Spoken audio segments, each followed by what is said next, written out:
everyone, I'm Deanna Corby with Deanna Corby Dressage. I'm a dressage trainer, instructor, competition judge, and USDF bronze medalist. Thanks so much for joining me today, and if it is your first day here, welcome to my equestrian YouTube channel. Be sure to look just below this video and you'll see the red subscribe button. Go ahead and click that button and you'll be subscribed to see new content every Tuesday and Thursday. I mainly focus on horse training tips, rider position tips, and product reviews. Today I want to talk about the canter and how to sit the canter the best. The canter is a tricky gait for a lot of people because you go much faster than in the walk and the trot, and the concussion of the canter feels differently in your body than the walk and the trot do. And a lot of people don't get a whole lot of experience on a horse that knows how to canter in good balance, so it can be hard to practice. But what I can tell you, if you feel like you are out of control, out of balance, out of alignment with your horse, you feel like you're flopping around, you're not alone. A lot of people feel that way in the canter. The best thing to do to get better at the canter is, of course, to take lunge lessons on a safe horse with an instructor. When you take lunge lessons, you can practice different positions with your body parts, different exercises. You can ride without stirrups to test your balance and to develop an independent seat. You can just practice holding on to the pommel. When I teach my students to hold on to the pommel, I have them just dig their fingers into the pommel, underneath the pommel, and pull themselves up. Pull your fingers into the saddle. I never let my students push their palms down on the saddle because that can push your butt away from the saddle, which is counterproductive. So dig your fingers under the pommel and pull yourself into the saddle.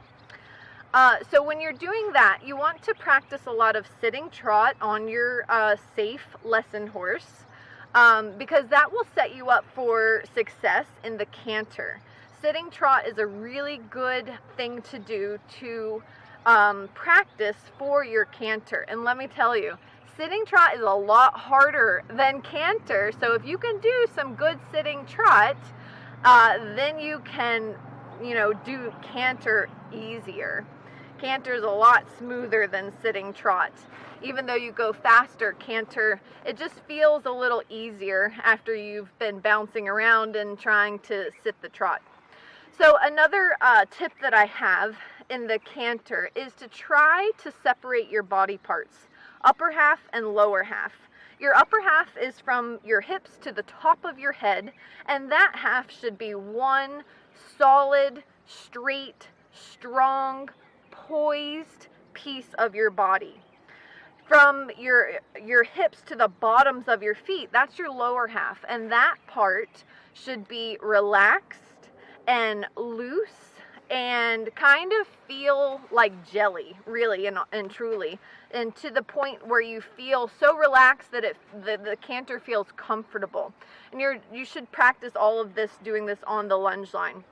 I teach my horses to try and sit very still and very, very relaxed with their bottom half, and very tall and strong and straight with their upper half when learning to canter on the lunge line.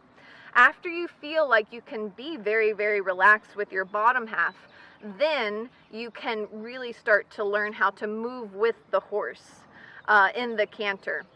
So the horse's canter has three different parts. The uphill phase, and that's where you sit very straight and in alignment.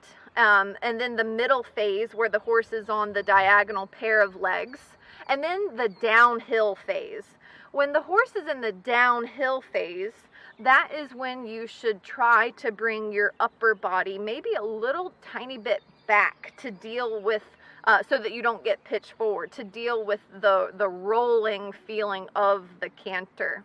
So when you move on from doing your lunge lessons in the canter and you're cantering on your own, try and think of the uphill phase as when you sit straight, and then the downhill phase is when you sit a little bit back. I'll put up some videos to demonstrate exactly what I mean. I'll try and put it into slow motion so that you can see in more detail. Now again, this takes a lot of time, many years spent on the lunge line, learning from your highly educated trainer and on your safe lesson horse, to learn how to really sit the canter in balance and stay relaxed. Something else to mention in the canter is that you want your elbows to go a little bit forward at each stride. This will also help you move with the horse. Now, speaking of moving with the horse, something else that I see a lot as a trainer is people pumping in the saddle when they canter.